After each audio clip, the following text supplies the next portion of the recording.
Mister रे की सुबह सुबह किसी ने चाकू मारकर हत्या कर दी। हत्या की जांच करने के लिए डिटेक्टिव मेहुल को बुलाया जाता है। मेहुल घटना स्थल पे पहुंचते हैं और चारों तरफ देखते हैं, लेकिन उन्हें कोई सुराग नहीं मिलता। इसलिए वो घर में बगीचे में काम कर रहे माली के पास बात करने जाते हैं। मेहुल कहते हैं, आपका बॉस मर गया है, क्या आप कुछ जानते हैं? माली कहता है, सर मर गए? किसने उसे चाकू मारा?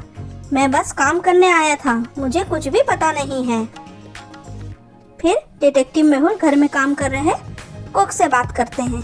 कुक बोलता है, क्या सर मर चुके हैं? मुझे कुछ भी नहीं पता है, मैं तो खाना बना रहा था। इन दोनों में से कोई एक हत्यारा है। उनके बयानों को ध्यान से देखते हुए क्या आप बता सकते हैं कि मिस्टर रे का मर्डर किसने किया है? माली ने या खाना पकाने वाले शेफ ने?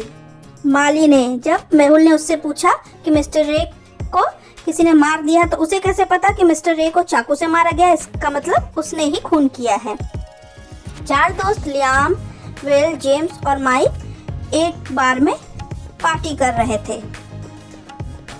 वेटर कुछ स्नैक्स लाने के लिए रसोई में जाता है। जब वो लौटता है तो लियाम मर चुका है और वेटर तुरंत डिटेक्टिव मेहुल को फोन करके बुलाता है। मेहुल उन तीनों से पूछता है जिन्होंने लियाम और तीनों को एक दूसरे को मार दिया है। तो पूछताछ करने के बाद मेहुल एक एक करके तीनों से पूछता है वे हत्या के समय क्या कर रहे थे। तो विल कहता है कि लियाम मेरा सबसे अच्छा दोस्त था, मैं उसके साथ ऐसा कभी नहीं करूंगा। जेम्स कहता है कि मैं पी रहा था और खिड़की से बाहर देख रहा था, मैंने कुछ नहीं देखा।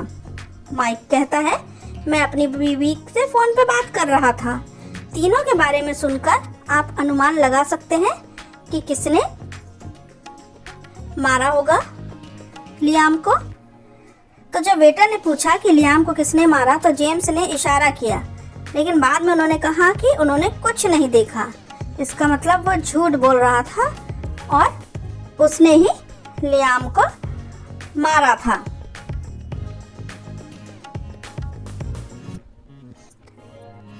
कल रात डियागो की उसके घर पे हत्या कर दी गई। जासूस मेहुल को हत्या की जांच करने के लिए बुलाया जाता है और वो घटना स्थल पर पहुंचते हैं। मेहुल को डियागो के 3 दोस्तों पे शक होता है। पहली जेड, डियागो ने सुबह मुझे पैसे मांगते हुए कहा कि मैं आया और उसे दे दिया। दूसरा कहता है कि मुझे डियागो से कुछ कागजात इकट्ठा करने थे, मैं सुबह आया और कागज लिया और चला गया, मुझे कुछ नहीं पता। तो दोनों से पूछताछ करने के बाद और तीसरा ये थी ट्विंकल, उससे पूछते हैं तो बोली कल हम डेट पर जाने वाले थे, लेकिन डियागो ने लास्ट टाइम पे फ़ोन किया और डेट कैंसिल कर दी। तो तीनों से पूछताछ करने के बाद आप उनके बयानों को सुन के अनुमान लगा सकते हैं कि हत्यारा कौन है। ध्यान से आपने क्राइम सीन भी देखा होगा और उनका बयान भी सुना होगा, तो आपको समझ में आ गया होगा कि हत्यारा कौन है। बिल्कुल सही, हत्यारा ये ट्विंकल है, क्योंकि इसकी लापता बाली उसके टेबल पे रखी हुई थी डियागो की। इसका मतलब कि उनकी डेट कैंसिल नहीं हुई थी, वो वहाँ आई थी और उसने ही डियागो का खून किया है। एक दिन लैरी का शव एक कॉफ़ी शॉप में पाया जाता है। डिटेक्टिव मेहुल को बुलाया जाता है मामले की जांच करने के लिए। डिटेक्टिव वहां आते हैं और क्राइम सीन का जायजा लेते हैं। तो वहां मेहुल कुछ जानकारी इकट्ठा करते हैं और उनको पता चलता है कि लैरी शादीशुदा थे और उनकी एक प्रेमिका भी थी।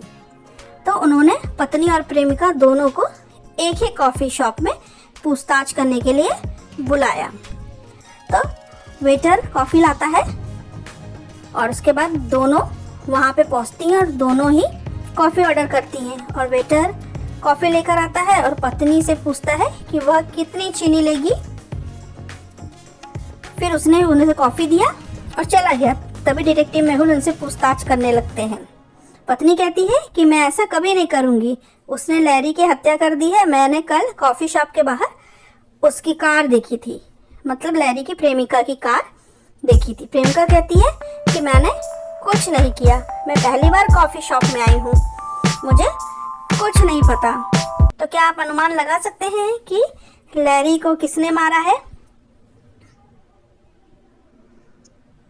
दोनों कॉफ़ी शॉप में आकर कॉफ़ी ऑर्डर की है और कॉफ़ी पी रही हैं। तो उसके दोस्त ने या उसकी पत्नी ने उसका मर्डर किया है। आप दोनों का बयान जांच सकते हैं। जैसा कि आपने देखा कि जब दोनों ने कॉफ़ी मंगाया तो वेटर ने सिर्फ उसकी पत्नी से पूछा कि वो कितनी शक्कर लेगी, और उस लड़की से जो उसकी दोस्त थी, गर्लफ्रेंड, उससे नहीं पूछा। इसका मतलब वो वहाँ पे आती थी और लैरी की बीवी ने उसे कल उसकी गाड़ी को यहाँ देखा था। इसका मतलब कि वो इस कॉफ़ी शॉप में पहली बार नहीं आई थी। इसका मतलब वो झूठ बोल रही थी। हर हफ्ते एक बड़ी कंपनी में कर्मचारियों की हत्या हो रही थी। डिटेक्टिव मेहुल को बुलाया जाता है ये पहचानने कि अगले कौन से कर्मचारी की हत्या होने वाली है जिसे हम बचा सकें। तो यहाँ पे नाम दिया हुआ है, जो लोग मर चुके हैं और जो बचे हैं ये उनके नाम दिए हुए हैं। जस्टिन, मैक्स, कोल और फेलिक्स, ये 4 लोग बचे हैं। तो आप बता सकते हो कि खूनी अगला खून किसके करने वाला है और उसका अगला शिकार कौन होगा, जस्टिन, मैक्स, कोल या फेलिक्स? एक बार फिर से लिस्ट देख लीजिए आप और फिर बताइए, इधर जो मर चुके हैं उनकी और इधर जो जिंदा है उनकी। तो नेक्स्ट शिकार होने वाला है, अगर आपने लिस्ट ध्यान से देखी होगी तो आप बता सकते हैं कि अगला किसका खून होने वाला है। तो अगला खून होने वाला है फेलिक्स का। वो कैसे? अगर आप डेड लोगों के नाम देखोगे तो उसका जो पहला इनिशियल है, पहला अक्षर, वो डे के नाम से शुरू होता है। Monday, Tuesday, Wednesday, Thursday. तो थर्सडे के बाद आता है फ्राइडे, मतलब एफ से फेलिक्स। एक स्कूल के प्रिंसिपल ने अपने 2 स्टाफ को दोपहर का भोजन करने के लिए बुलाया। दोपहर के भोजन के बीच में ही अचानक से प्रिंसिपल की मौत हो जाती है। तो दोनों शिक्षक वहीं थे। डिटेक्टिव मेहुल को बुलाया जाता है और वो घटनास्थल की जांच करते हैं। तो 1 बजे प्रिंसिपल जिंदा थे और 1:05 पे ही उनकी मौत हो गई। तब शक इन्हीं दोनों टीचर्स पे है, ए या बी। तो आप बता सकते हो कि इन दोनों में से ही किसने उसे मारा है? बी के साथ, बी ने, क्योंकि लेकिन 1:05 पे जो ग्लास है प्रिंसिपल के पास था और आधा भरा हुआ है, तो इसका मतलब उसने ही उसे मार डाला है, उसी ने उसमें जहर मिलाया था।